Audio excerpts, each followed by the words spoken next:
everyone. Welcome back to another episode of Explore the Spectrum. I'm your host, Janetta Bryant, and today we are joined with Elizabeth from a dance class for me. It's a little bit of a tongue twister for me, Elizabeth. How are you doing? I'm good, thank you. I absolutely adore the promise behind this of saying a dance class for me. You know, there's so many of our kids that do want to participate in all of these different extracurricular activities, and they don't always have that opportunity. So what led you into this field and into this work? Well, I'm a dancer first. I've been dancing my whole life. I have my bachelor's in dance from UCLA. So dance is very important to me. And I had thought I always wanted to work with kids on the spectrum. And I went online, Googled dance classes for autism, and I found this program called Autism Movement Therapy. And I found the lady, I talked to her, and I took the training right away. It seemed really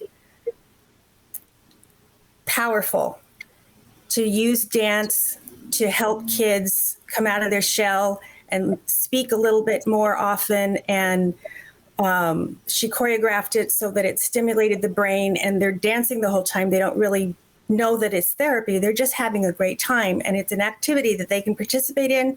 They can have friends and they can all dance together. You know, you make a very valid point. You're not talking about just a dance class that's centered around kids with special needs being able to participate. You're actually working on therapy inside of that sandwich, if you will. Like, that's the inner goodie of it, right? They're kind of being led to something that they don't even see coming. And that's exciting. What kind of results do you see working with them in this way? I see them trying to speak more often. I give, when we're talking, I tell them what to say, and then eventually they come up with their own things to say. And when we're during the class from week to week, I can see them more aware of their surroundings and where their body is in space. And they learn that with time, they can copy me. That's the goal, for them to just copy what I do in the class.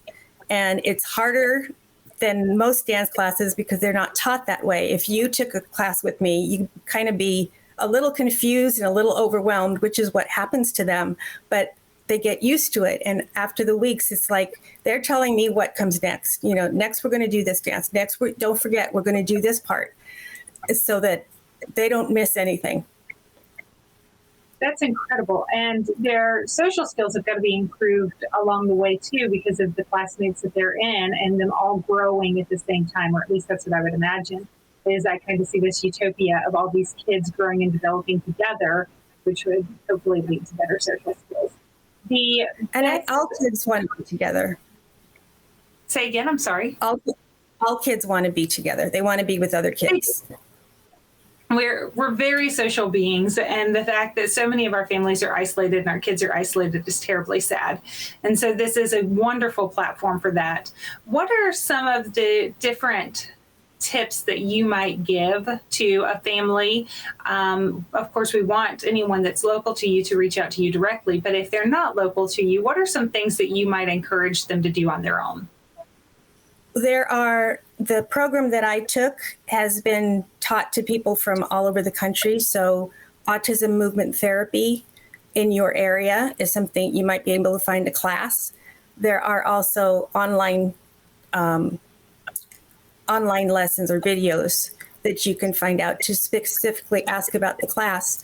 But to people who teach dance, I think that being open to kids who have behaviors you're not familiar with, it's really worth it to look into it and to see that some of these behaviors are self-stimulatory and they're soothing and they shouldn't be taken away. And it's okay to jump or spin or do something in class so that you're calm enough to continue on. I love that. That's a wonderful tip. Now, how would somebody in Newport area be able to find you directly? So if somebody is in your neck of the woods, let's get on to reach out. I have a website. I'm on LinkedIn and I'm on Instagram, and they can definitely call me or email me to find out about classes. I teach in Irvine, which is a pretty it's local to a lot of areas in Southern California, and they can reach out to me and call me. Should I give my phone number right now, or do I? Well, phone number would be great for anyone that's listening. What is your phone number? My phone number is 818-425-4129. And a lot of the different information on your website will be listed in the show notes section of this interview. So anybody that gathers it through going to Explore the Spectrum will be able to see it there as well. We are so grateful for the work that you do. Thank you for sharing your time and your talent with our community and with helping give these kids opportunities to be their best. And for all of our viewers, thank you for continuing to explore the possibilities with us.